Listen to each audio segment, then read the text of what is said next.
Wakey, wakey, sleeping beauty. Your table's ready. Pretty sweet, huh? This can't be happening. Hey, I'm Dr. Infinity. Welcome to White Pill Media. I'm going to talk about this author, Joe Hill, and the movie and the short story, The Black Phone. Some of his other stories that he wrote, I ended up getting a collection of some of his short stories that contain The Black Phone. I knew it was a movie beforehand, but I saw the book, and I thought, might as well check out the story first and then check out the movie, to get a full view. So it's going to be spoilers for a few of the stories he's written in his collection, the movie, and I'm going to briefly discuss Lock and Key, because I didn't realize he also wrote Lock and Key as well, which was a comic that I enjoyed at the start, and then I didn't really care for as it kept going. I felt like he kind of lost it, which is how I feel about his work overall. Anyways, so I'm going to discuss the Black Phone short story first. It's pretty short. It's like 30 pages, and I don't know if I'm a big fan of short stories. I think I like longer stories and then maybe novellas. But with here, it's just you have like 30 pages-ish, and you don't really have time to develop your characters, so I don't get super invested or care as much. I saw some reviews on Goodreads where everyone was like phenomenal, top-notch horror and all that shit, and I'm like, where the fuck are you getting that from? I don't see that whatsoever. Apparently, Will Wheaton reviewed it, and he loved it and gave it 5 stars, and fuck that guy.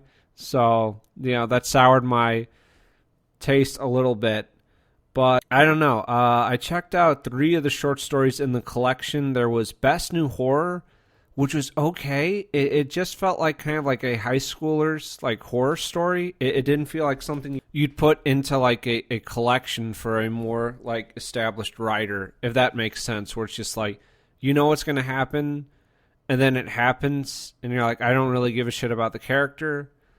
20th Century Ghost? Yeah, that one where it's like this ghost in like a movie theater, and I'm like, this wasn't really a horror story. It was more of just like kind of sad, I never felt like horrified. I don't really seek out horror like movies or or whatever, but I don't know. I didn't really feel anything here. And there's something else that was just like, I don't know. Like, maybe just because of like the genre, but there's something that I'm just kind of like fucking sick of in like more modern media and whatever, where it's like, there are no just families that are together. It's always they're fighting or they're divorced or separated or whatever. There's never just, here's a family, they get along okay, they try to help each other, They help and support each other. Because in 20th Century Ghosts, the guy's divorced.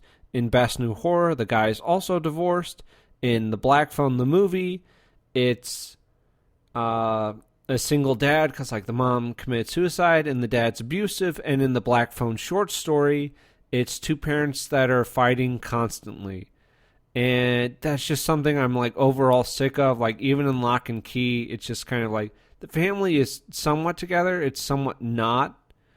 The comics, at least. I'm not going to check out the show. It looks like dog shit. And I didn't like the comics. But the Black Phone short story is just like really kind of flash in the pan, where it's just like, here's a kid, here's a clown, because of course it's a clown, right? Because like, I don't know. I didn't realize that Joe Hill was Stephen King's son. And to me, it really fucking shows. Not in a good way, though. Because it's like, here's this clown, he like tortures and kills kids, and you're just like rolling your eyes, and you're like, okay, fine.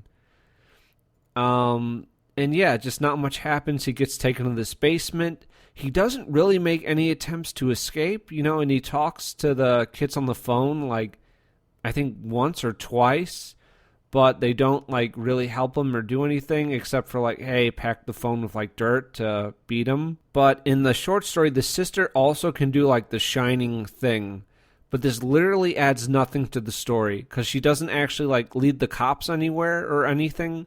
She just like has the ability to do like the shining shit and has some kind of connection with her brother. It adds nothing.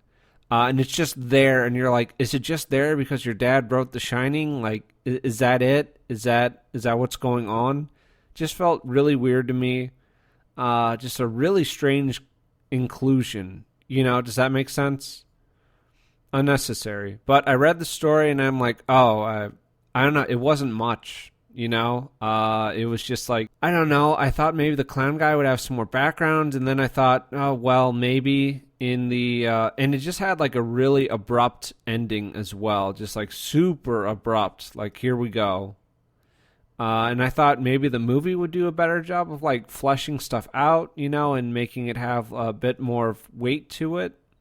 But yeah. So then I checked out the story and the movie in the same day, which I kind of liked doing because it, kept everything fresh in my mind and it was easier to like compare the two.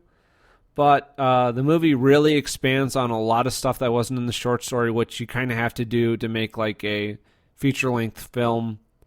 And some of it was okay, but it was just like, it just felt like kind of by-the-numbers stuff. Like nothing inspired, like nothing interesting about him, school bullies, family life, etc., etc. Like I've seen this 1,000 times, but nothing's really standing out to me. Nothing's making me go like, ooh. I thought the clown who's Ethan Hawke, I really like Ethan Hawke because one of my favorite movies is Gattaca. Gattaca's just like,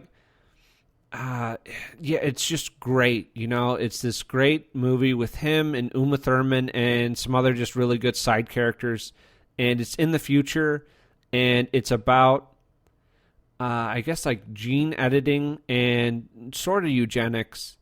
And they're kind of, Ethan Hawke is one of the few people that he has to live a double life because he's not one of the ones that's been like, perfected or whatever. And it's a good movie. It's good, like romance with him. And it's just like positive, it's just like positive and nice. And it's nice to see like a couple that like helps each other and they like want each other to succeed and that type of thing. Anyways, I'd really recommend just checking out Gattaca. Gattaca's fantastic. I have a little review on my channel you could check out if you do watch it. Ethan Hawke's here. I think he's okay for like a villain. I think he does the best that he can with what he has, which isn't much because there wasn't much in the story. So there's not too much to expand with him.